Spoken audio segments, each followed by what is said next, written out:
Guys,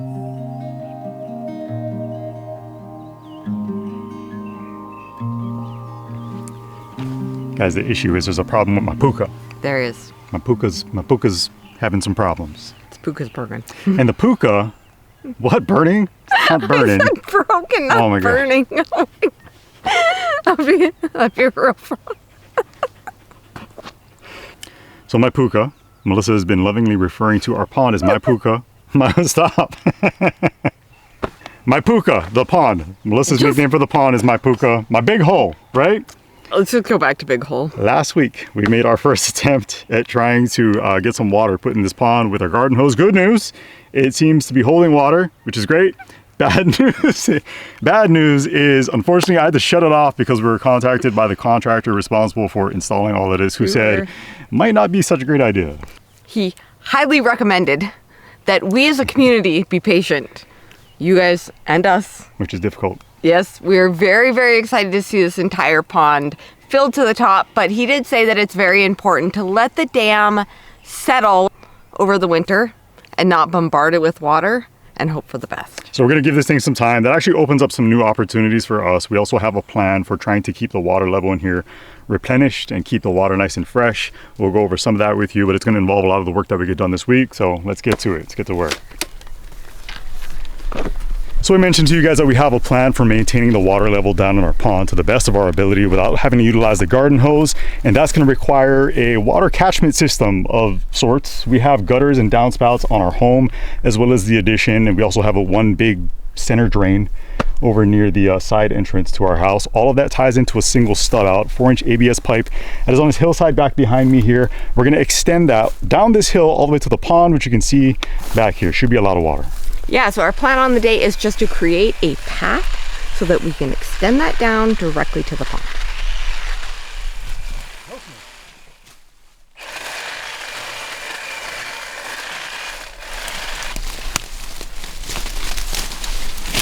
No snakes.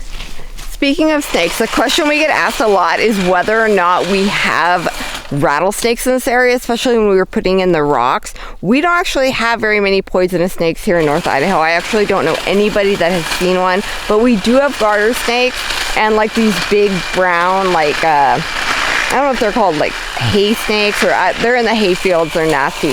Anyway, true story, Jeremy was weed whacking, chased a garter snake up a tree, and then it fell onto his head while he was weed whacking.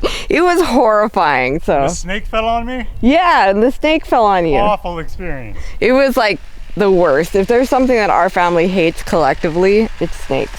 We don't do snakes.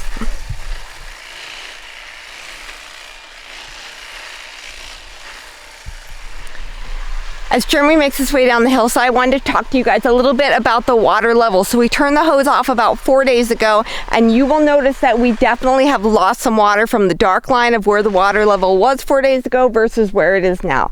It's been 4 days in the 80s and 90s. We've had zero precipitation, so naturally we're going to have some evaporation. But also we definitely had some wicking, which is basically the water absorbing into the clay soil. This is newly dug. It's not compacted. It's not saturated.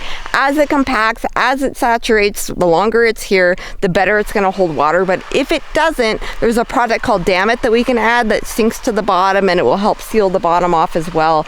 If that doesn't work, we can always add a liner, but hopefully we can avoid that because it's just better for keeping it clean and keeping it natural. So as far as all this green algae bloom goes, which is looking pretty gross, Jeremy has a plan for that I'll let him tell you about when he's done with this path. You're like Paul Bunyan. He can move trees with his hands too.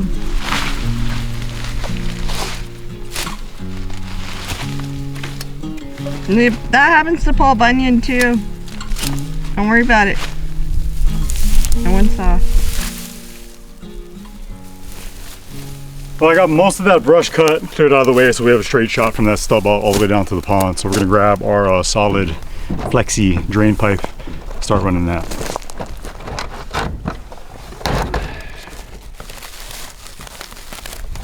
So we've got two sections of this flexi drain pipe. There are no perforations in it like you get on French drain applications, so this is totally solid even though it does have all these ridges. It is flexible, so it'll allow for us to weave our way all the way down from that 4-inch stub out that we have. This is 4-inch pipe. we'll weave our way all the way down the hill, and this should, I'm hoping, with these 2 sections, get us all the way down to the pond.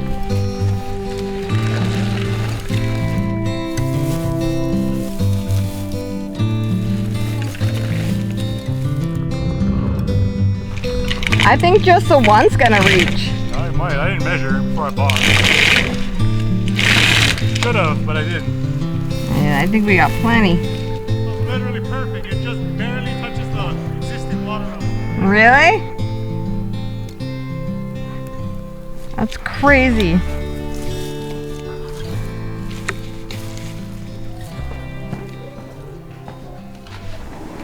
Crying? Alright, you guys are gonna have to be a little patient with me this week. Bubba here is he's teething.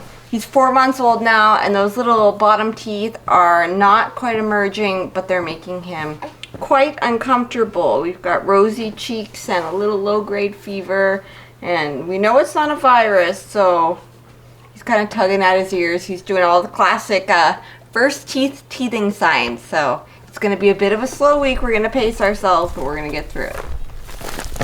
You doing okay? Doing okay. Kira's got him right now, but let's get this wrapped up. No, Ludo, you don't get any of my chomps, buddy.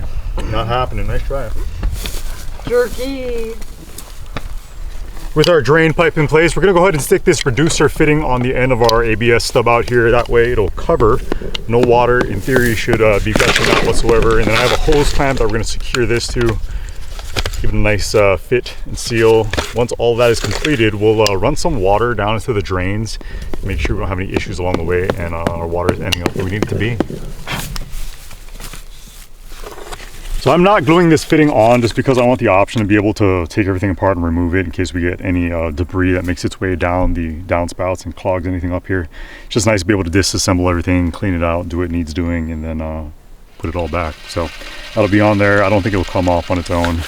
And then same thing goes for our drain end with that hose clamp. I think it'll work just fine. All right, we're nice and snug. Let me go stretch this out, Mom. We'll put some water in it.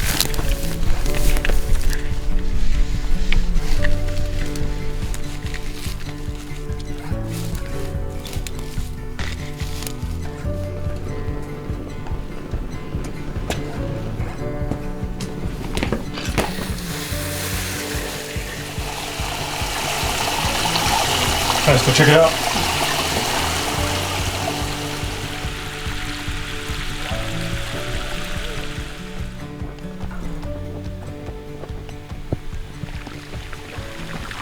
Yeah, look at that. Working. It's gonna work just fine. Pretty straightforward. It's gonna be just dandy. Okay, so that drain pipe seems to be working just fine, and it's going to amount to a lot of water flow, I can already tell, because rain and snow and all that, it's just going to be a lot more moisture than the hose is. So really happy to see that. And trying to anticipate and answer some of the questions you might have. Why are we burying this pipe? Well, it's really fast moving water for one, so we're not all that concerned with it freezing. If it turns out that I'm wrong on that, then maybe next year we'll dig a little trench, bury it. But visually, this should all be overtaken by all the brush that I just cut back. So over time, you won't even see it. Now that we have water coming to it, we just have to address our water quality. Yeah, so I said that you were going to explain how you were going to turn this here swamp Shrek into a pond. Pristine pond. Yeah, it's looking pretty murky right now. Plan is to incorporate an aerator for one, just so we keep everything churning and moving. And then I also want to do some pond dye. I already bought a bunch of black pond dye, which sounds weird, but if you pull it up online, it looks really nice. It gives it like a super nice mirrored finish. You should see the reflection of the trees and everything else it is we have surrounding the pond. Since we have this far end of the pond that's going to remain dry for the time being, we might actually set some posts in the ground and build out the little deck or dock or whatever it is we end up with. Yeah, we're kind of going back and forth. Do we want a floating dock, or do we want something that's anchored more like a deck that hangs over? So what do you guys think? Should it be a floating dock, or should it be something that's anchored in? If it's going to be anchored in, we definitely need to get that taken care of before we fill this end. Yeah, I would love that input. Also, if there's any of you out there who have far more experience than we do when it comes to ponds, I already bought some beneficial bacteria in hopes of also keeping this clean. But any other suggestions that you guys might have out there with getting this place super dialed in, please let us know. We appreciate it. Little Micah is 4 months old now and has decided that daytime naps are optional, so we're out here rocking him and seeing if we can get him to sleep, which is the perfect time to talk to you about the sponsor of today's video, which is Delete Me. So you know those annoying phishing phone calls and emails that we all get? Well, they are a sign that your online information is not only being passed around online, but possibly being sold by data brokers. Now, what are data brokers? They are literally companies and corporations that go around scouring the web. They use sites like government sites, public information sites, and even your own social media to collect your name, your address, your birth date, your family members, even your past addresses. They then gather it all up and create a profile on you that they sell to other data brokers, companies that want to advertise to you, and sadly, sometimes even scammers. Now, when we first signed up for Delete Me, they found our data on hundreds of different websites, but their privacy experts took it from there, having them all deleted on our behalf, which saved us so much time and effort, and now they continually scan the web to make sure that our data doesn't pop up again. So you can't always control whether or not you're the target of one of these data brokers, but you can definitely make it a whole lot easier with the help of Delete Me.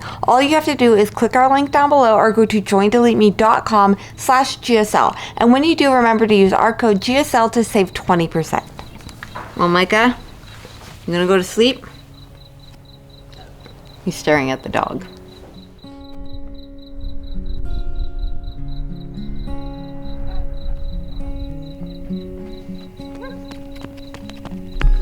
Say, call out, tear out a page and we'll make up a list, like paper planes and cliffs.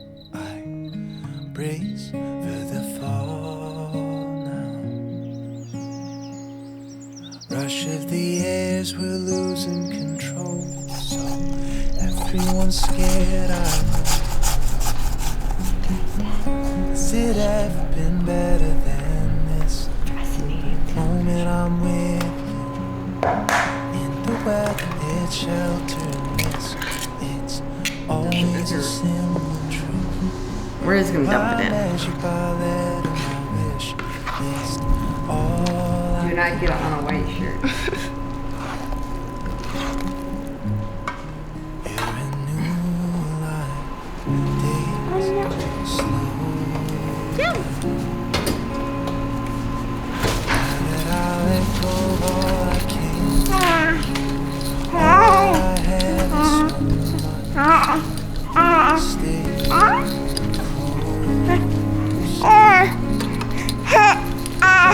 Don't hop in the lines of a fist. Tightly I feel like I didn't get anything done today except for holding a baby and putting some food up for the winter, which I guess actually is a really great day. And also I'm coming out in the cool of the day to get this totally out of control tomato plant pruned and confirm that the pumpkins have officially taken over the garden. It's also the perfect opportunity to remind you guys that our children's book, Made to be Ludo, is officially open for pre-orders. We're going to have this book in your hands in early November, plenty of time for Christmas. It makes a great gift because it is a hardcover. You can choose just the book or the book plush combo. The plush is 12 inches long. He's weighted, he's silky, we love him, he's so adorable. Also, there is a deluxe bundle, and all of that is explained on gslbook.com. And then we also wanted to sneak this really sweet picture of Ludo and Blue from the story to kind of give you the vibe of what it's all looking like. This story is a sweet little fable about not comparing yourselves to others and really embracing the gift that you're created with. So we have partnered with Brave, and they're throwing up a tracker to track our goals. We have sold 1,500 books at this point, which is insane considering we don't even have a cover image yet, and you guys have already bought 1,500 books. If even 1 in 10 of you guys bought a book that's watching this video right now, we would be able to take care of the Childhood Cancer Coalition and all of their families for the next 3 to 4 years. The impact of this could be huge, but we definitely need your help. So we appreciate you guys so much.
About a week ago, we sent Lexan, our paint horse that we've been struggling with, off for training. And so we want to go check and see how the trainer is doing with him. She's going to ride him for the very first time today, and I'm so curious. Godspeed. Because he has not been under saddle in about 10 or 11 months, pretty much from before I got pregnant. So I guess it's been almost a year. This is going to be really, really interesting. But again, she is a professional. And then after that, we have a very fun day planned, something that I think our family just really needs.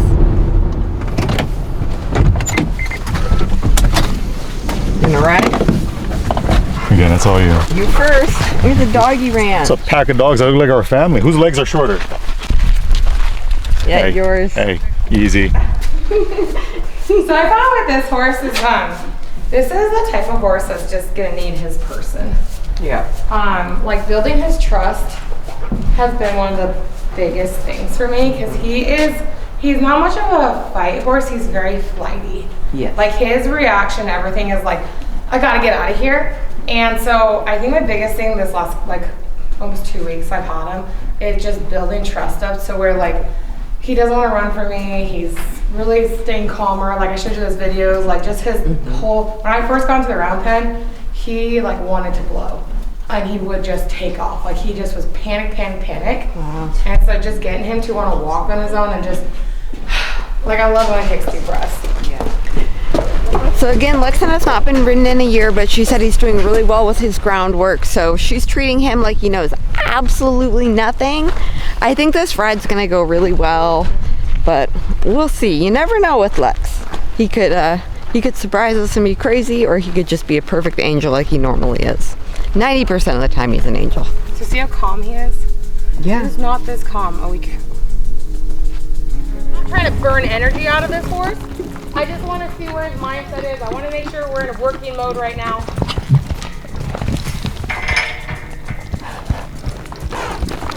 So I corrected that because he made a change without me asking for it. See how athletic he is? Mm-hmm. He's cool. This horse could get it if he wants to. Listen.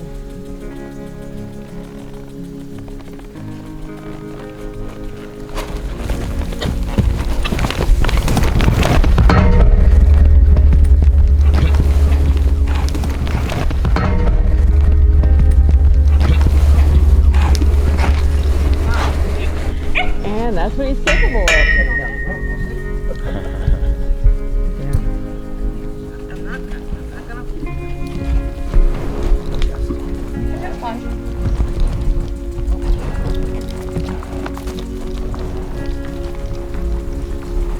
I've stepped up on this horse enough times. He's never done that one. So. Yeah, I've seen that move before. Nothing's different. Nothing's different. Don't act like they're there.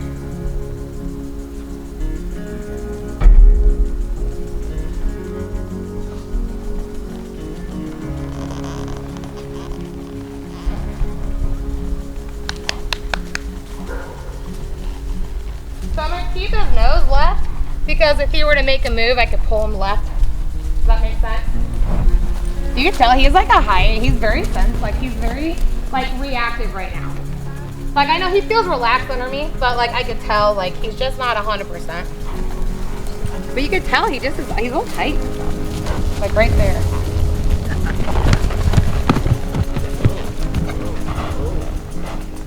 Did I just call that?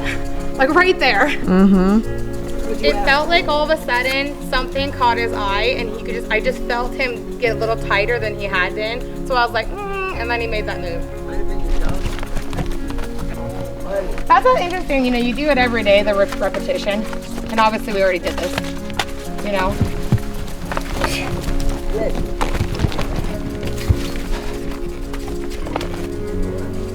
Okay, which one of you kids want to get on? Come on.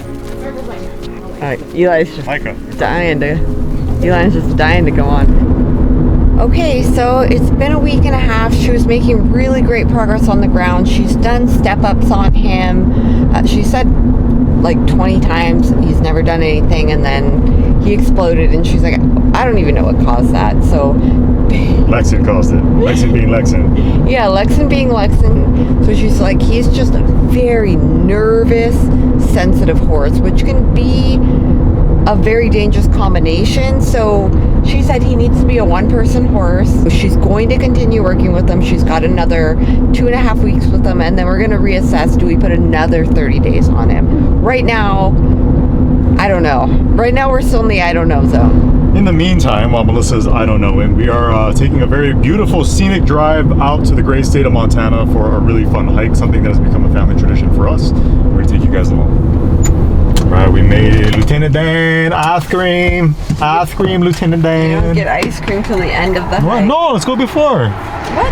No. We'll burn the calories off. No, Come it's on. reward afterwards. Go for a hike, buddy?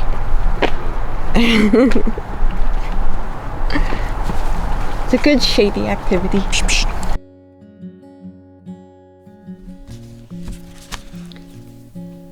Lately, we've been pushed into taking things a bit slower, and that started a lot of conversations about what's next or where our paths are leading. And in a number of ways, it's easier to have faith when your path and your mission are clear. But in the unknowns, and in that quiet waiting, that's where the true trust exists. The truth is that God isn't always asking us to move. Just stay near. As Romans 8:28 lays out, what is meant for you isn't going to miss you. You don't have to go chase it or force it or even see it coming. If it's truly His plan for your life, then it will come. And if it's not, well, then it won't.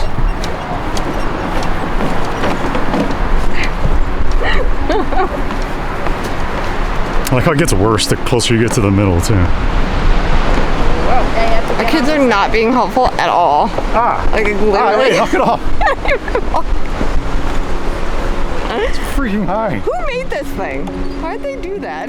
Oh my God. We must trust Him in the fog and know that He is behind the scenes working in all of the ways that we never could. Yeah, that's how the boost are. The heart rate boost are. Not keto, not carnivore. Just a small scoop. Treat yourself.